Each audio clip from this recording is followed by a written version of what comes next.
Welcome back to another episode of 40 Facts about the 40K universe. I am your host, Gersh1, and you are watching One Mind Syndicate. Today we continue talking about races of Warhammer 40K as we get into the Slann. If you're new to the channel, subscribe. We post Warhammer 40K content every single day. And if you have any suggestions or requests, just comment down below. But with that said, let's get into 40 facts on the Slann. The Slann, also called the Old Slann, are an ancient amphibious alien race who has some close but unknown connection to the Old Ones, a mysterious alien species, or possibly a group of distinct species who may have been the first intelligent beings in the Milky Way galaxy. The Slann originally evolved from amphibious stock, and even today, traces of their ancestry are not hard to distinguish. Their hands and feet are long and webbed, their skin cool and moist, and their heads large with protruding eyes. They are quite at home in the water and are capable of breathing oxygen from water or other poorly oxygenated atmospheres directly through their skin. Slann vary in color. Green and blue are common, yellow is fairly well represented, and there is a scattering of other rare color morphs, as well as albino. Brightly pigmented Slann are often extroverts, talented or especially noteworthy in some way. Skins are sometimes mottled, striped, or otherwise marked. On some Slann worlds, especially amongst primitive Slann, these markings represent tribal divisions. Height is fairly constant, with adult Slann reaching 2 meters, while females are slightly larger and bulkier.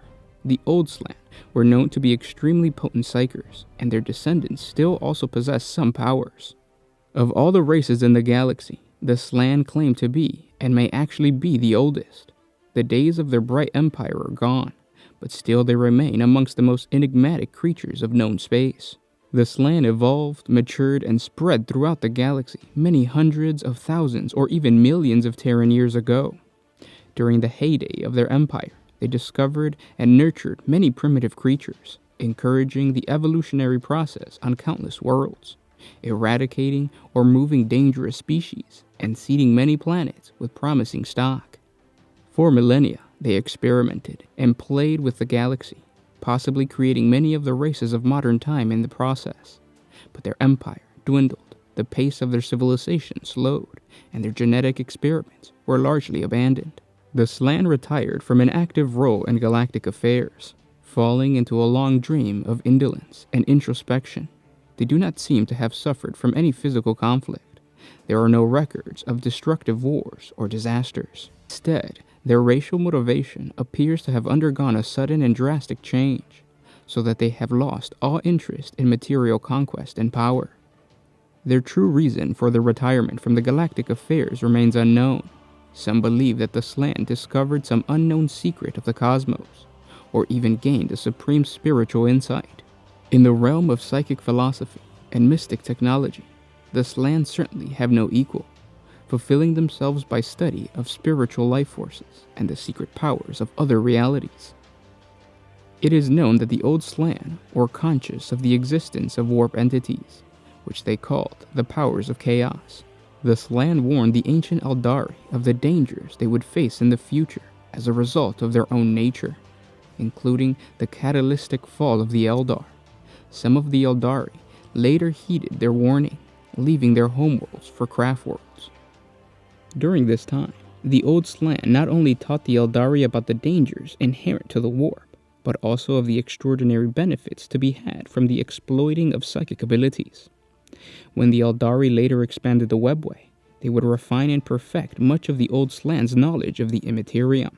Some savants have also speculated that the Slann are the creators of the Jaquero species, given that the Slann are believed to have visited old Earth on numerous occasions, coupled with the Jaquero's uncanny resemblance to Terra's orangutans.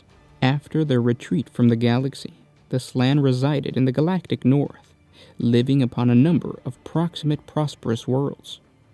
Their society remains close to other intelligent races, but appears to be homogeneous throughout, with a similar technical base, language, and culture on each planet.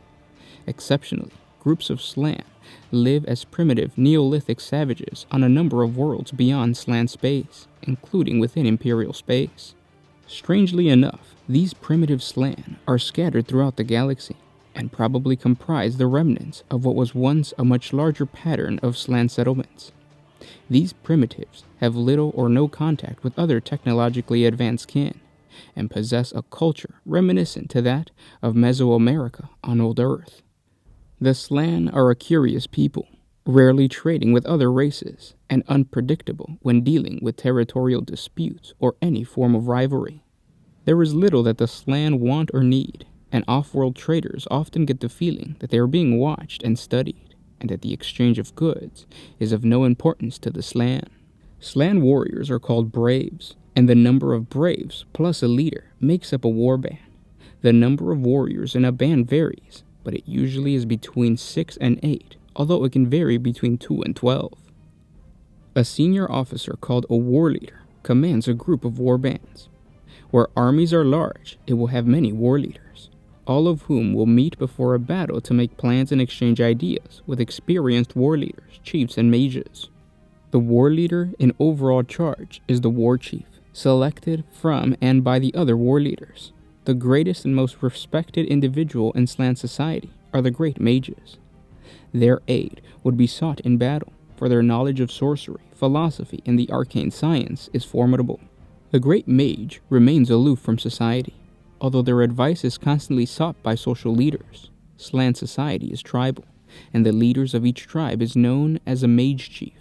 Except amongst primitive Slann, tribes never fight each other, and tribal relations always remain peaceful. The concept of the warband is important to the Slann's attitude to life.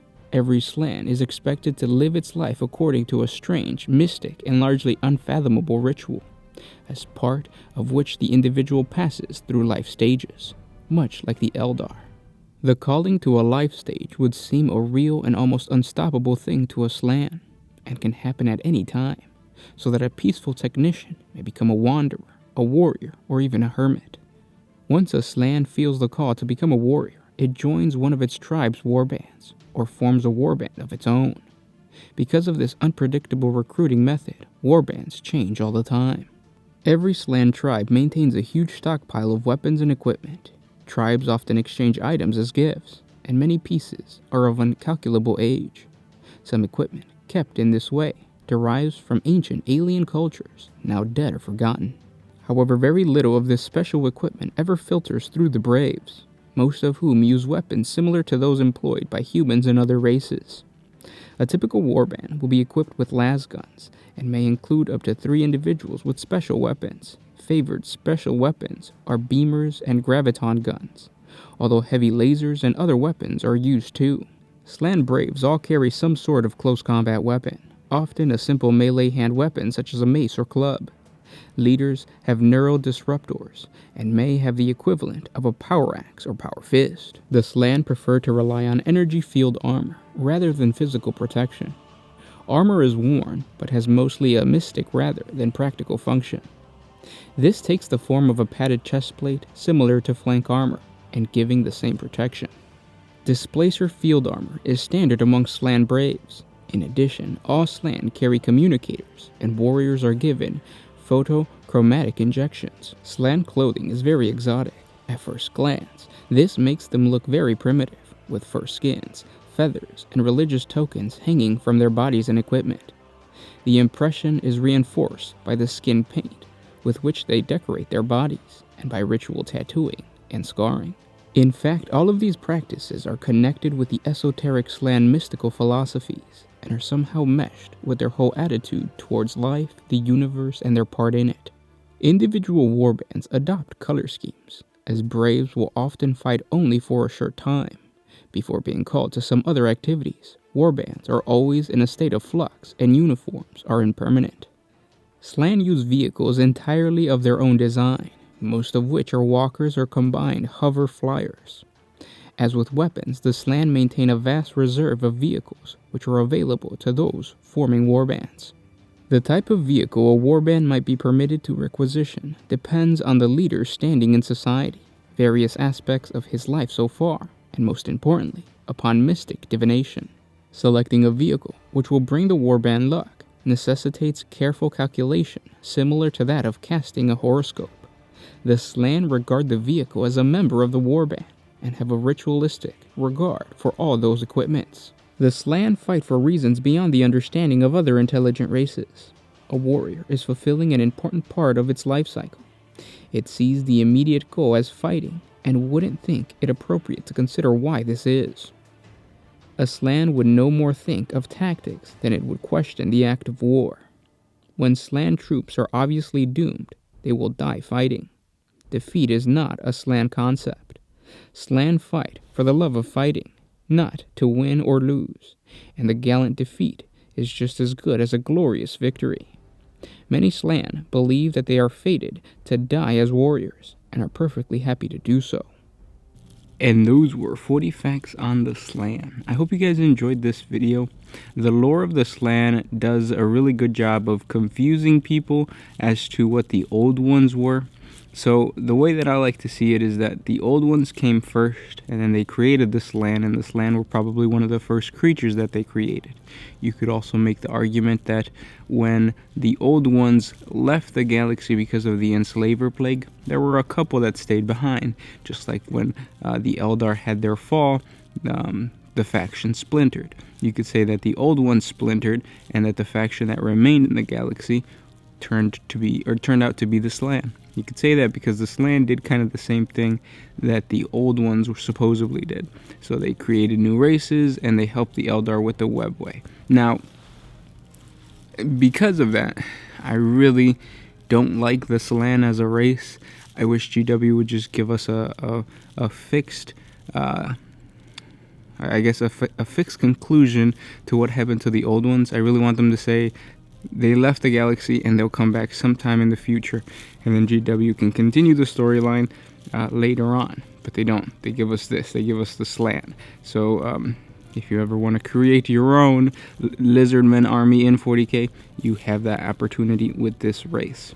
Now, yesterday, GW said that they were going to reveal some huge thing. There's going to be a huge announcement during the Games Workshop, Games Day, New Year event thingy. And I was super, super excited because I seriously thought that they were going to bring the old ones. The way they teased this new reveal of either a new race or a new faction was by saying they've been waiting, they've been watching, and now they're coming. Tell me you do not, or tell me that does not sound like the old ones from another galaxy coming to this galaxy to return. I seriously thought that they were going to introduce Lizardmen faction in Warhammer 40K once and for all. But no, they didn't. They ended up announcing the new Adeptus Custode Codex and new models, which is kind of a letdown because I kind of built myself up really high, believing that they were going to announce the old ones as a new playable race, but whatever. Tell me what you guys thought of the new models for the Adeptus Custodes. Tell me whether you would like some old one models. Comment down below. I'll talk to you guys tomorrow. This was Gersh1 with One Mind Syndicate signing out.